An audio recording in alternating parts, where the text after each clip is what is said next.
Bon, j'inaugure un quasi nouveau concept de vidéo. Aujourd'hui, on va découvrir 3 œuvres qui n'ont rien à voir entre elles.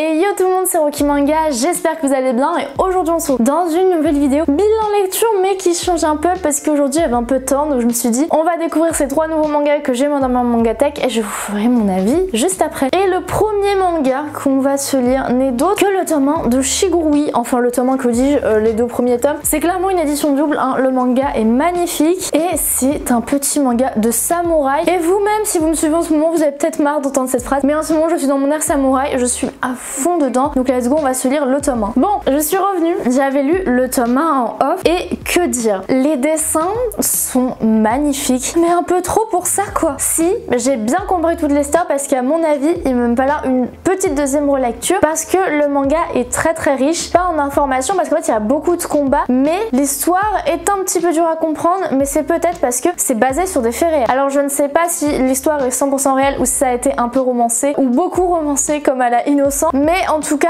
j'ai beaucoup aimé ce premier tome. Les dessins, je ne sais pas si je peux vous montrer, si vous allez voir comme ça les dessins, pour vous donner un peu l'ambiance du manga qui est incroyable. Les dessins sont très détaillés et ça marche super bien dans le manga de samouraï parce que dans tous les mangas comme ça, que ce soit dans le samouraï ou dans le sport etc, on a besoin de mangas détaillés, de dessins détaillés où on arrive à comprendre d'une case à l'autre l'action qui s'est déroulée et là-dedans je trouve que c'est très bien retranscrit et ce que j'ai beaucoup aimé c'est que ça retransmet bien l'aspect historique de la chose, c'est-à-dire que ça se passe à l'ère Edo, à l'époque des samouraïs, c'était une époque qui était très cruelle et ça nous retransmet bien toute l'horreur de cette époque avec le dessin notamment qui est très gore et les corps qui sont très détaillés un peu à la Baki et je trouve ça assez impressionnant tout en nous montrant tous les autres aspects et un peu comment la société se déroulait à cette époque. Donc moi j'ai beaucoup aimé ce manga, un manga historique de samouraï. Si vous aimez la baston, si vous n'avez pas peur du gore, c'est parfait pour vous. Et pour l'histoire, je sais que l'histoire est très bien racontée et que l'histoire est ouf, c'est pour ça. Je pense aussi que c'est parce que je suis un peu fatiguée,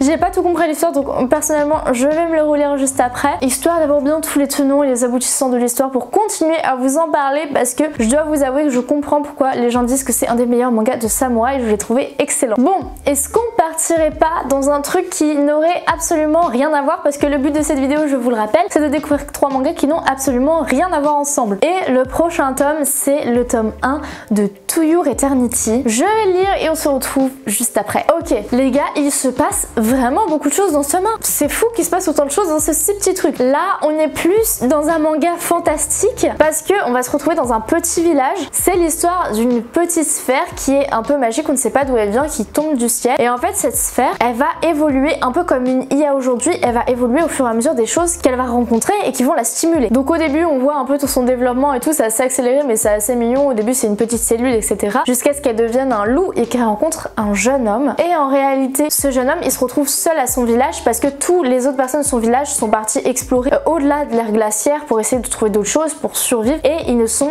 jamais revenus et donc lui se retrouve seul avec la sphère qui est actuellement du coup à l'étape de loup et ils vont tous les deux décider de partir pour découvrir ce qu'il y a ailleurs. Et donc je ne sais pas si je vous spoil ça ou je vous laisse sur le premier chapitre, mais le loup va encore évoluer, va arriver à un autre stade de son évolution et du coup la chose qui est drôle c'est que bien évidemment la sphère ne peut pas mourir, hein. Cette entité ne peut pas mourir, elle fait que se régénérer et donc contrairement aux autres, elle ne peut pas mourir de faim, etc. etc. J'ai trouvé ça super intéressant, c'est un univers que je n'avais jamais vu qui est à la fois hyper réaliste, à la fois on donne cette petite touche de magie avec cette sphère qui évolue un peu comme une IA et j'ai trouvé ça super intéressant. Personnellement j'ai hâte de lire la suite, de voir ce qui va se passer après parce que bien sûr ils vont rencontrer d'autres personnages et moi ça m'a vraiment énormément plu. Alors là je dois vous avouer que je suis un peu dubitative, c'est pour ça que je vais commander le tome 2 pour voir vers là où ça va nous mener parce que si c'est un truc où on passe d'une évolution à une évolution avec un schéma un peu répétitif, ça va vite me saouler, mais par contre s'il y a une vraie évolution, s'il reste un peu plus longtemps sous chaque forme, etc., ça peut être super intéressant. Donc je suis assez mitigée, je vous avoue, mais j'ai hâte de voir le tome 2 pour voir vers où ça va nous mener. Le dernier manga n'a